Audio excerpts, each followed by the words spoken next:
बिस्मिल्लाहिर्रहमानिर्रहीम नहमदुहु व नुसल्ली व नुसल्लिमु अला रसूलिहिल करीम अम्मा बाद।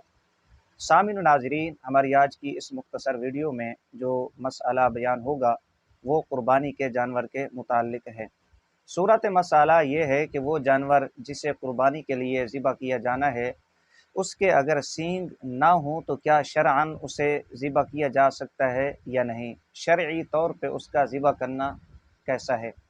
इस बारे में तफसील ये है कि वो जानवर जिसे कुर्बानी के लिए ज़िबा किया जाना है उसके सींग ना हो, इसकी दो सूरतें हैं। पहली सूरत यह है कि उसके सींग पैदाइशी तौर पर नहीं थे। वो जानवर जिसे कुर्बानी के लिए ज़िबा किया जाना है अगर उसके सींग पैदाइशी तौर पर नहीं हैं तो फिर उसे हम शरअन कुर्बानी के लिए ज़िबा कर सकते हैं, उसका ज़िबा किया जाना दुरुस्त है, जायज़ है। दूसरी सूरत यह है कि उसके सींग थे लेकिन वो टूट गए। तो अब इस दूसरी सूरत की फिर दो सूरतें हैं। पहली सूरत यह है कि उस जानवर के सींग मेंग यानी जड़ से ही टूट गए, जड़ से ही उखड़ गए। वो जानवर जिसे कुर्बानी के लिए ज़िबा करना है अगर उसके सींग जड़ से ही टूट गए तो उसे कुर्बानी के लिए ज़िबा करना दुरुस्त नहीं है, शरअन जायज़ नहीं है।